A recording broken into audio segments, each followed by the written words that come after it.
Tucked away in the southern pocket of the Mexican Caribbean, just a few hours from Tulum, lies a gem often overshadowed by its more famous northern neighbors.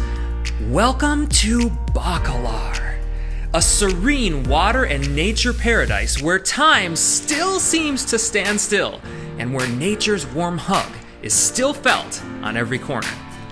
Join me on an unforgettable journey as we uncover the best-kept secrets of the Bacalar area. From the breathtaking views of the Lagoon to nearby epic ruins barely visited by tourists, to the best fruit and juice stand in the world, and to a visit by a family of friendly monkeys. Every moment here promises to be one of the best days of your life. I know it was for me. So grab your sense of adventure and let's dive into the enchanting world of Bacalar. Also, my first impression, having not been here for many, many years, is that this is still a really sleepy town, and so far I really love that.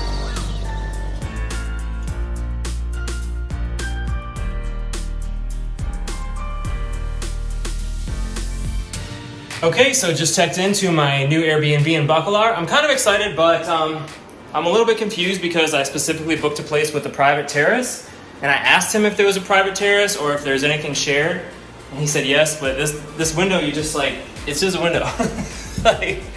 There's definitely no private terrace. $80 a night, it's a tiny little studio. It does look well decorated. It does seem like the AC and the shower and everything is modern and works well. Tiny little fridge, so this is an idea of what you get now. Bacalar is not cheap anymore, I don't think. So if you want an air-conditioned room, not far from the lake, or a couple blocks from the lake, it's not super cheap. $80 a night. So not terrible, not cheap, but I'm definitely I don't have a view or anything. It's like kind of garbage and construction site out the window.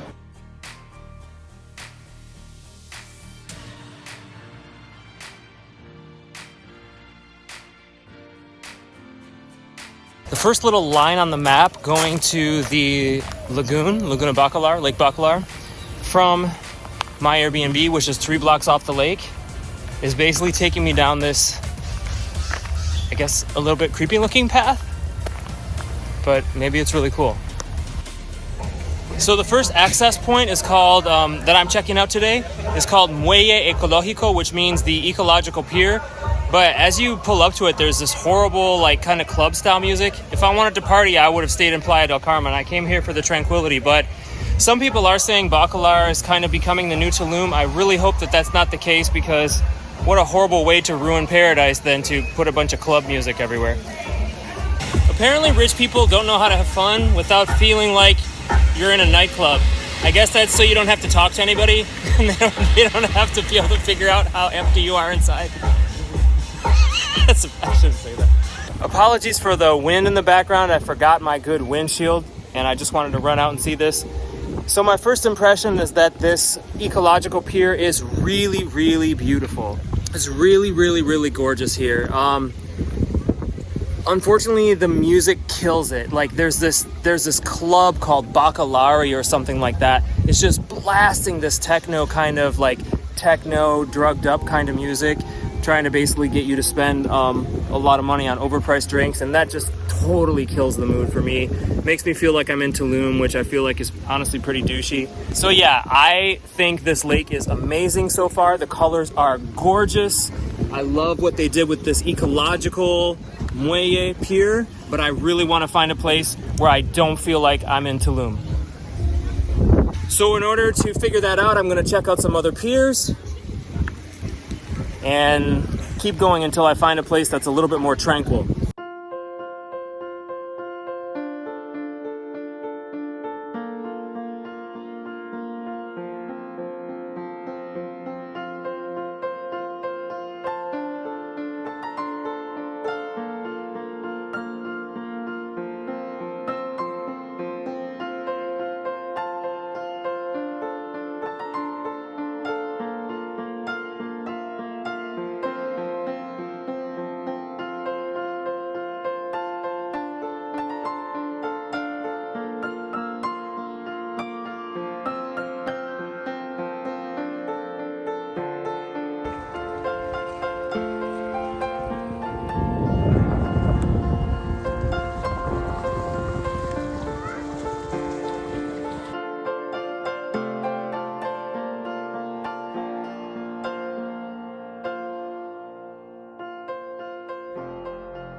So I made a cool new friend last year when I was in Playa del Carmen.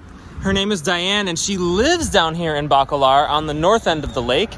But we're gonna hang out today, so I think she's coming to pick me up if she can find me. Here we go.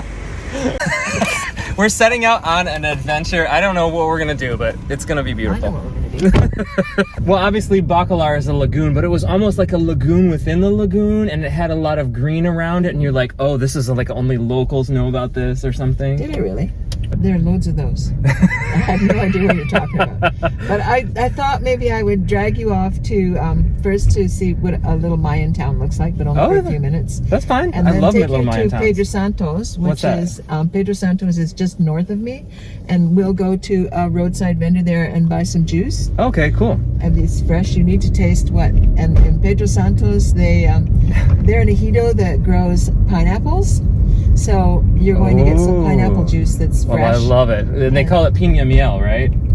I've never heard that. They just call it. Yeah, because that's the jugo. sweeter pine. That's the sweeter pineapple is piña miel. Well, I don't know that. I only know that it tastes good, and I'm going to have some, and so are you. I'm And then happy to do that. And then I'll take you to my house, and you can see that the acoustics in my stairwell really are something. So And you can sing songs to yourself, and I'll laugh.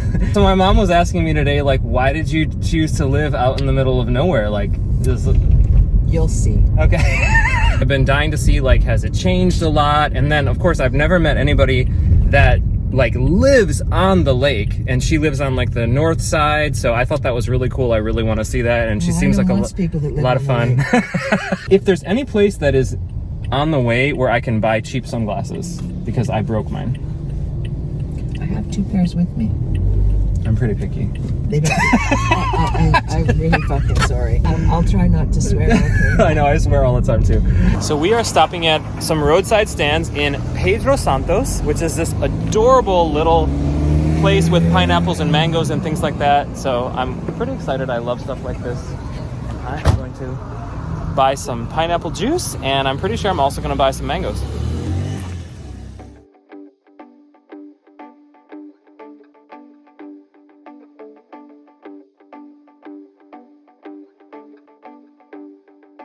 She's going to explain to me some of these items because I have no idea what they are. This obviously is papaya. What is this? Chico zapote. So small zapotes. Yeah, Chico zapote. Mame. Mame, which I've never heard of in my life. She says is a sweet fruit. It's a sweet fruit. It's like eating a pumpkin. Like eating a what? Sort of like eating a pumpkin. A pumpkin. Oh, wow. Wow. So she says that's ripe. She's going to open it up and you can take a picture. Okay. And so what are these? That's a mango, I mean. That's the mango? Oh, that's why they're so sweet. They're different than ours. Okay. Zapote negro? ¿Y esos son qué? ¿Pera o qué? ¿Cuál es eso? Guayaba. Esos son guayabas. Okay. ¿Esa es guayabana o...? Guanábana y guayaba. Like in English, this would be soursop. Yes, soursop. Okay. They can make a good juice out of that too with a little sugar. And what the hell is this? Camito? Camito? Carnito. No, I don't think it's carnito. These are way better than I thought they were going to be. It's basically $2, and these are freshly chopped and grown mangoes, and they're so good. This is 100% worth the stop. Oh my god. The best. Literally the best. Isn't that beautiful? And that one's perfect. This is the inside of a mame. Mame. Mame. It is mame. See, mame. Y de donde, oh, look at that little juice squirting out there. So de dónde son este tipo de fruta? El mame is aquí. Oh, really? They grow here. Wow, and so you eat that? We'll take it to my house and you can taste it. Okay. It's very sweet. Wow. See, this is totally my kind of thing. Like, I love coming to Mexico, and like, I don't care about most of the tourist stuff. I like seeing local people making cool fruit juices and figuring out what new plants are. I'm about to find out what this is because I have no freaking idea. ¿Qué es esta? Jackfruit. That's the jackfruit. Oh, that's the jackfruit. So that's something that we're seeing now in the United States and Europe for vegetarians. They're making jackfruit stuff. So this is what jackfruit looks like. Wow. Okay. Y esos son cocos, no? These are coconuts. We have the watermelons. And over here, there's the two types of pineapple. Cayena y piña miel. Estas son piña miel, ¿no? Sí, piña miel y cayena. Cayena se llama el otra? Sí, cayena. Which is like more of a neutral, not as sweet. The piña miel is super sweet. That orange juice smells amazing, like literally amazing. Just how he's making it so fresh there. So we decided to take a last minute side trip because it is so close. This is a ruin that I've only been to one other time, and there's usually hardly ever anyone here except when the cruise ship tours come here. And there's no cruise ship tour here right now. It's a cloudy day, which is perfect because we're not frying. It actually feels kind of blissful on my skin right now. And this ruin is called Chacchoben. These are really significantly sized pyramids, and I think we can climb up about halfway or so. We'll see.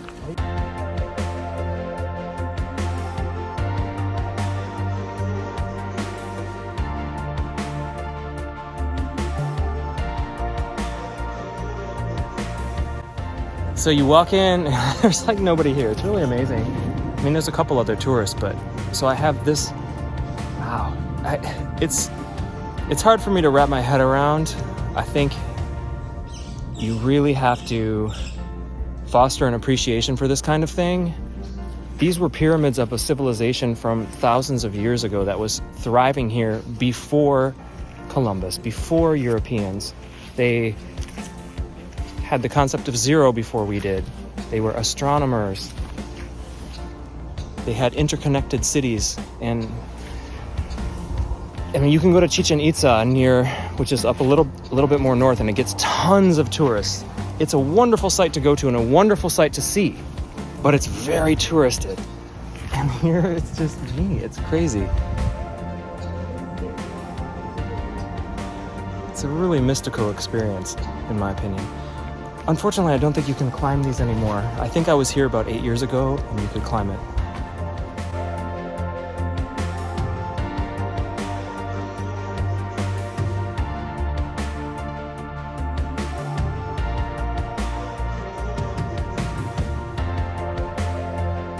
So here, for example, next to this ruin, you have unexcavated ruins. This is not a natural hill. There's a ruin under here.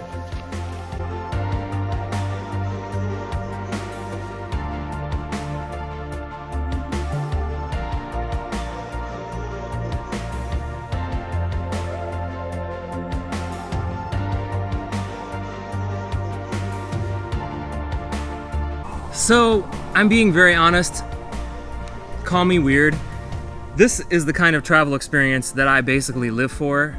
I don't know, there's like to go to a spot that's like part history, part nature, and to be there, just even to have a few moments where it's just you, not to get an Instagram shot, but just to experience the magic a little bit, even if it's only 5 minutes. This is the kind of travel experience that I'm all about. I just love it. I love it. I love it.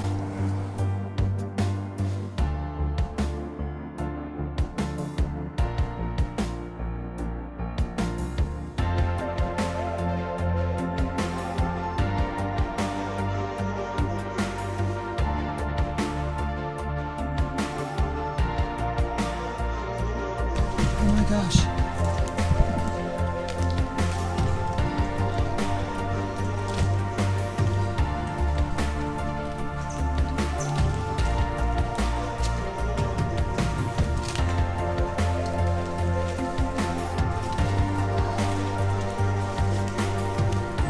One of the most thrilling and serendipitous surprises of my entire life. When we went around to the back of the largest, most epic ruin here, we got greeted by an entire family of monkeys. They came right up to us. She's huge. She's right behind it. The little one's up there. The tiniest one is up high.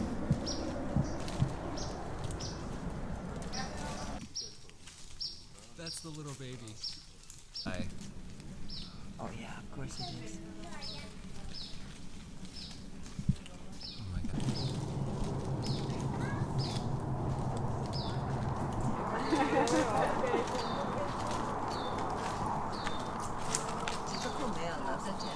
Incredible. Really incredible. Byśmy widzieli jakiś This is like the highlight of my trip so far.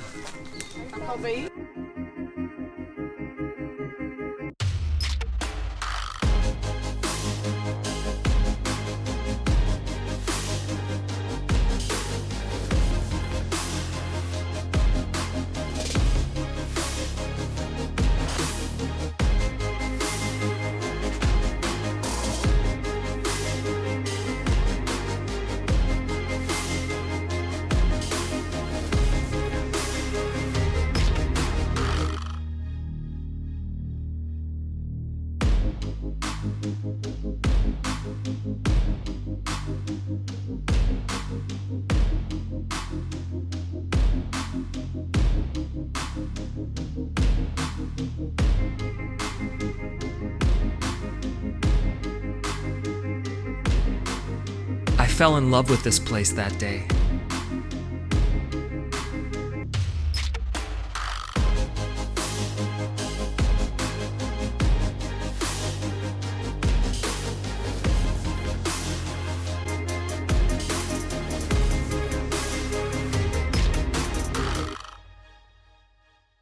Wow, so this is my friend's house on the north end of Lake Bacalar.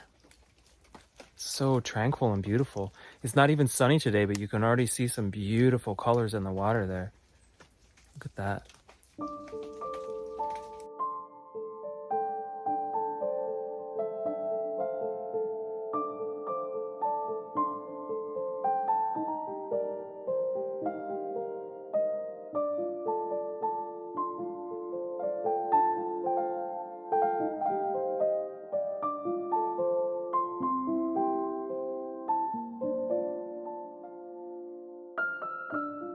Okay, so I didn't plan on going in the lagoon today, but I decided a little bit because it's just so irresistible.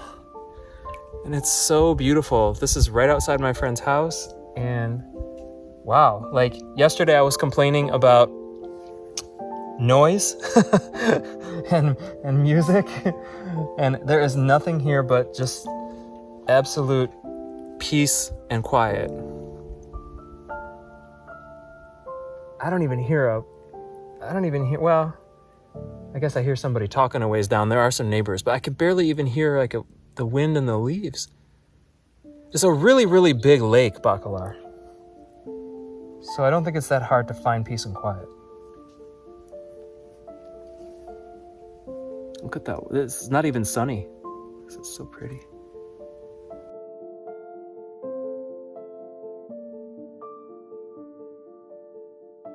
Cuando quieres, hay un toalla aquí. Muchas gracias. ¿Hablas con acento argentino? No, de Chile. Ah, gracias.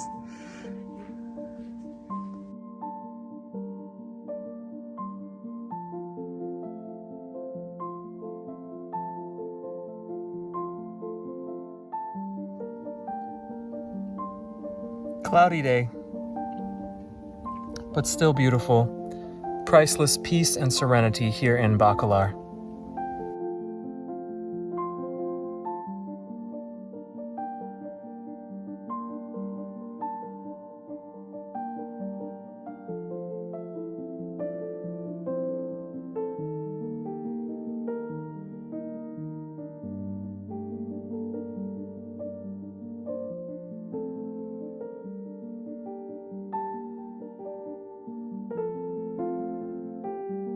So this restaurant, Mango in Chile, is looks like it's promising to be a good vegan restaurant.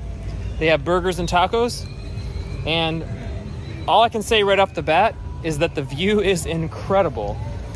You can see the pirate canal, they call it, Canal de las Piratas, from the restaurant, and it's right next to the historic fort. It's really amazing. As the sun sets on our incredible day at Lake Bacalar, I'm tucking away my memories just as this place is tucked away from the world. Each moment here, still mostly untouched and pure, reminds us that some of life's most beautiful chapters won't be this way forever. From the azure hug of the lagoon's waters to the whispering tales of ancient ruins and the cheerful chatter of local wildlife, our journey through Bacalar has been a mosaic of untouched beauty and raw wonder. But the adventure doesn't have to end here. If you felt the pull of Bacalar's charm, imagine the magic that awaits you when you're standing right on its shores as you wake up. Well, we rented a house right on the lagoon and then spent the whole day there and out on the lake. And that's what you get to see if you check out the next video. So, see you tomorrow. Please don't forget to hit the like button if you enjoyed the video. Go ahead and share this video with your friends who yearn for the tranquility and adventure that Bacalar offers. Subscribe to this channel if you haven't already for more hidden gems and travel treasures that await in places yet to be explored by us together. And remember that juice stand that I couldn't get enough of? Drop by and tell them that you heard about their little oasis from Toby Nomad and his friend Diane. It just might sweeten your visit.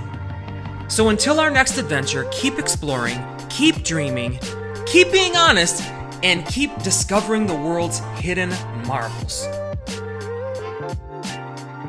What did you think of when I said we were going to a lagoon? Very slop. Dark, Dingy, dirty, crocodiles, funguses, Yeah. and not knowing what's in there, can't see the bottom. From the heart of the Mexican Caribbean, this is Toby Nomad, signing off.